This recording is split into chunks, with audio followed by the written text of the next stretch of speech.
ठाकरे पक्षाचे नेते आणि खासदार संजय राऊत यांनी या भूमिकेवरती टीका केलेली आहे। आपल्यासोबत मनसेचे नेते संदीप देशपांडे आहेत, त्यांच्याशी आपण बोलणार आहोत। संजय राऊत असं म्हणतायत की मोदी शहा हे महाराष्ट्राचे शत्रू आहेत आणि मराठी माणसाचे शत्रू आहेत, त्यांना मदत करण्यासाठीच कुठेतरी अशा पद्धतीचं पाऊल उचललेलं आहे।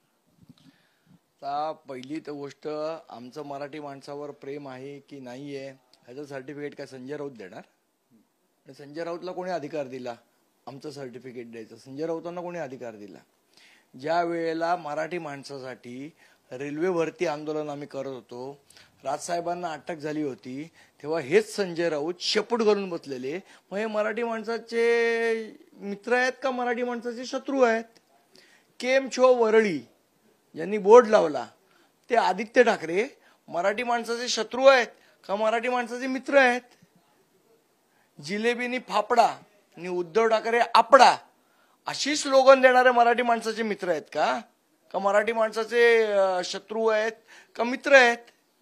त्यामुळे संजय राऊतांनी आतल्या सर्टिफिकेट देण्याच्या भानगडीत पडू नये। मुळात असं झालंय की आम्ही 200 ते 225 ते 250 जागा लढवणार म्हटल्यावर यांची हातभर फाटलेली आहे। त्यामुळे अशा प्रकारची वक्तव्य करायची आणि मनसेला बदनाम करायचं हे षडयंत्र संजय राऊतांचं आहे। पण आम्ही म्हणजे भाजप नाही की असल्या खोट्या नॅरेटिव्हना बळी पडतो। आम्ही याचं उत्तर देऊ आणि आम्ही देण्यापेक्षा महाराष्ट्रातली मराठी जनता ठरवेल महाराष्ट्राचे शत्रू कोण मित्र कोण।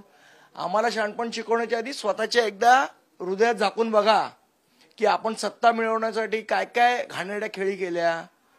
2019ला जेव्हा भारतीय जनता पक्षाच्या मांडीवर बसून तुम्ही इलेक्शन लढवलं, नरेंद्र मोदी साहेबांच्या आणि अमित शहाच्या मांडीवर बसून तुम्ही विधानसभा लढवलीत, त्यावेळेला ते मराठी माणसाचे शत्रू होते का मित्र होते? आणि मग त्याच्यानंतर जेव्हा तुम्हाला मुख्यमंत्री पदाची लालूच दिसली मुख्यमंत्री पद, तेव्हा तुम्हाला आठवलं का मराठी माणूस आणि गुजराती माणूस?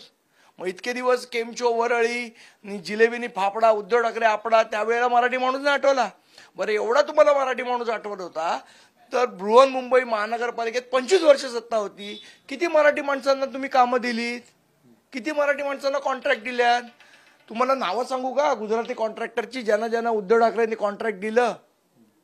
उद्या पाहिजे तर पूर्ण यादी जाहीर करीन। मग संजय राऊतांना तोंड लपवायला पण जागा उरणार नाही। त्यामुळे आमच्याबद्दल फालतू गोष्टी करू नयेत।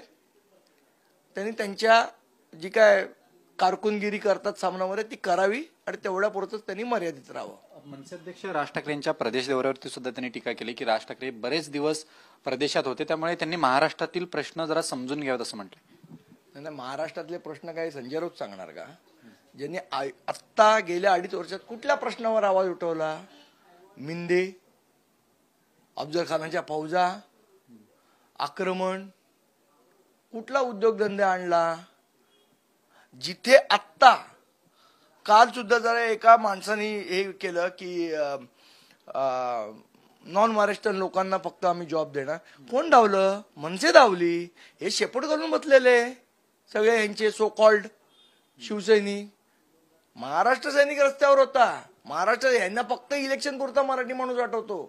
25 वर्षात किती मराठी माणसाचं भलं केलं? आणि जर केलं असतं तर गिरगाव मधनं मराठी माणूस का मीरा रोड भाईंदरला गेला, का वसई विरारला गेला, का बदलापूरला गेला?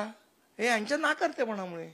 आणि मग तुम्ही कसं सांगताय मराठी माणसाचं आम्हाला? संदीपजी, काल मनसे अध्यक्ष राज ठाकरेंनी भाषणात असं म्हटलं की महाराष्ट्राचे प्रश्न हेच तुमचं कॅम्पेन असेल। आज महाराष्ट्राच्या राजकारणात मराठा आणि ओबीसी आरक्षणाचा मुद्दा आहे। आपल्याला लोकसभेला एक वेगळे निकाल जे आहेत ह्या मुद्द्यावरती पाहायला मिळालं, कशा पद्धतीचं मतदान झालं। तुम्ही या मुद्द्यांना कसं सामोरं जाणार आहात येणाऱ्या विधानसभेला? मुळात मुद्दा आहे ना हा जातीचा नाहीच आहे।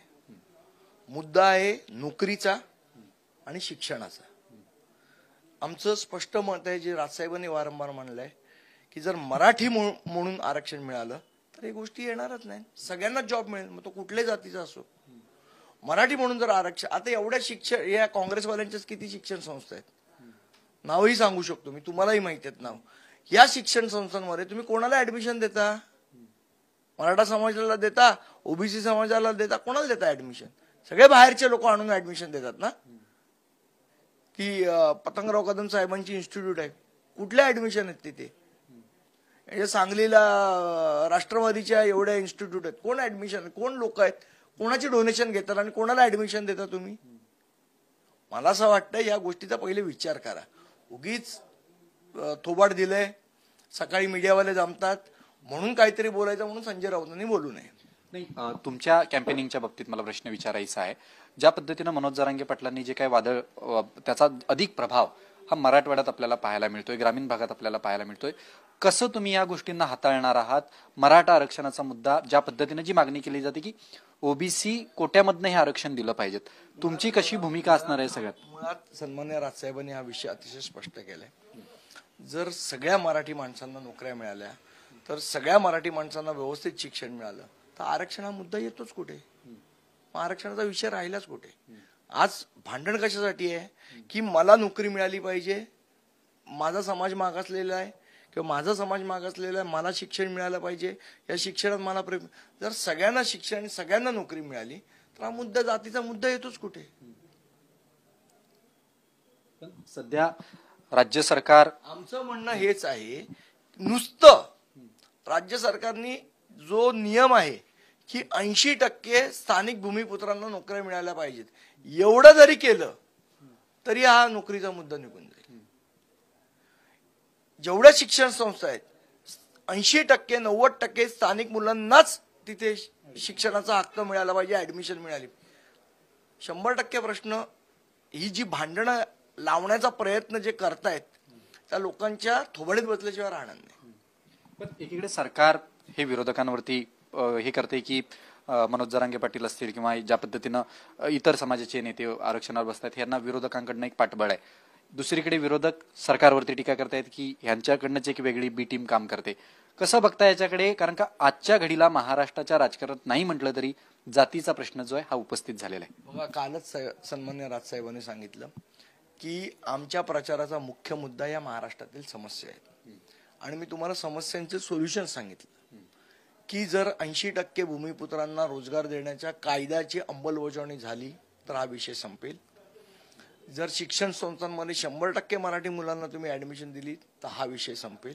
ह्याच्यापेक्षा बाहेरच्या मुलांना जे देत आहे हे मुळात या विषयाचं सोल्युशनच हे आहे. ह्याच्यातनं आरक्षण काढून त्यांना द्या, त्याच्यातनं आरक्षण काढून ह्यांना द्या, हा या विषयाचा माझ्या मते सोल्युशनच नाहीये. माझ्या मते सोल्युशन आहे महाराष्ट्रातल्या प्रत्येक युवकाला रोजगार मिळणं, युवतीला रोजगार मिळणं, त्यांना चांगलं शिक्षण मिळणं, हा मूळ मुद्दा आहे ना. मूळ मुद्दा काय आहे? आरक्षण आहे का रोजगार मिळणं आणि शिक्षण मिळणं आहे? जर रोजगार आणि शिक्षण आहे तर त्याचं सोल्युशन आमच्या ब्ल्यूप्रिंट मध्ये आम्ही दिलेलं आहे. तुम्ही पाहिजे तर एकदा, माझी विनंती आहे, तुम्ही ब्ल्यूप्रिंट बघा. त्याच्यावर आरक्षणाच्या मुद्द्यावर अतिशय विस्तृत भूमिका मांडलेली आहे आणि त्याच्यामध्ये हीच जी भूमिका आहे जी मी सांगतो तीच भूमिका मांडलेली आहे. नक्कीच. मनसे नेते संदीप देशमुख